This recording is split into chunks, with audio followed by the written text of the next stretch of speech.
So I suppose a magician is someone who makes magic happen in people's heads. So we're all magicians. Illusionists often use those bigger box illusions, like making people appear and disappear, sawing people in half, the bigger effects. That's normally referred to as what we say illusions or illusionists. So is it a step up? Do you have to become a magician first to learn the basics and then step up to illusionist? That's the natural progression. Yeah, that's the natural progression which we take. So what was your inspiration for becoming an illusionist? When I was young, I saw David Copperfield, and it was on TV. It was one of his TV shows, and it was a long time ago now, and I was blown away. I couldn't believe that someone could be such a superstar by performing such amazing things, which I had no idea how he did it. And my great-grandfather, he was a magician as well. That was a long time ago. He was 96 when he passed away. I was 10, and I sort of grew up watching him do amazing things that I'll never forget. Awesome.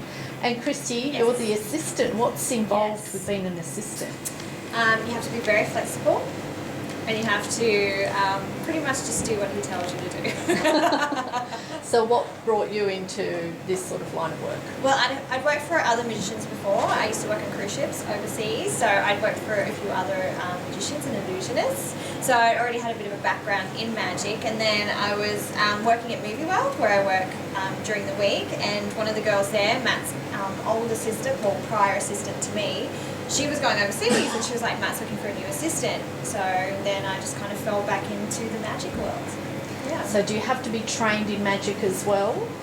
I know some tricks, but you don't have to be trained in magic, only the illusions, yeah. So do you have to keep secrets? Yes. What is everything? Yeah. It's pretty amazing what you do. Like, magic's pretty special. Is there any supernatural involvement with magic, or is it just something There are else? certain elements about magic that people will never understand. There is an element about magic which is to do with your mind and your brain and how your brain works, and that's something that as you get into magic, you learn more about the brain, and you learn that's to do with the way people react, and there's a whole series of different variables that sort of come into it. So Matt, you have a magic school as well. Tell me about that. Magic school's really so popular. Every school holidays, we have a couple of days where we put it on for it's a lot of kids come. It's from ages 8 through to about 14, 15 is what 80% of them come along. It's for kids that are, in fact, whether you're young or whether you're young at heart.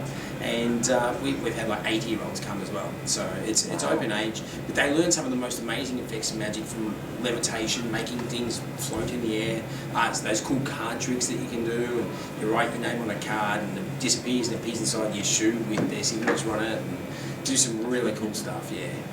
So do you find that there's some kids, or anyone actually who goes to magic school, is there someone that stands out to be really talented? Oh, there's always plenty of talented people. We get over 200 students who come along, so this theatre gets packed out, and there would be possibly 4 or 5 people always who come along and you go, wow, they're just amazing. And after like spending just a couple of hours with these kids, and you get these kids, they've already been practicing. It's like flourishing and flicking cards up in the air. It's like, wow, it's really incredible. Some of the younger guys these days are mind-blowing. Oh, that's great. The show. Yeah. Is there anything coming up that you want to tell us about? Any secrets or any? We're pretty excited because in this particular room here is going to form part of a different show that we're going to do, and it's going to happen 7 nights a week, and it's an evening of intimate illusions. So it's like a close-up magic show, and they have up to 30 guests. It's up to a 30-seat venue right here. And we do some of the coolest effects of magic. We've got some of Australia's leading close-up magicians, Christopher Riches, and quite a few others, and they're really amazing at what they do. They do all the card effects. Sometimes I'll be here as well, and yeah, so that's going to happen 7 nights a week. Just about to pump that out real soon. Actually, what about as far as magicians? Was there anyone in particular that really inspired you? Yeah, it's definitely, there's so many amazing magicians out there these days, from Dynamo, David Copperfield, Penn and Teller, the old days of Siegfried and Roy with the tigers before he got attacked by the tiger. There's so many inspirational magicians that just blow you away. But my favourite of all time is it's David Copperfield. He's a legend, and you go and see his show, and it's it gives you that feeling you have when you see magic. It's like, wow, and you feel like a kid again. He's amazing. And what would you say to as an aspiring magician? What advice would you give them? I'd say practice as much as you can, learn as much as you can, and most importantly, have fun. Make people laugh and have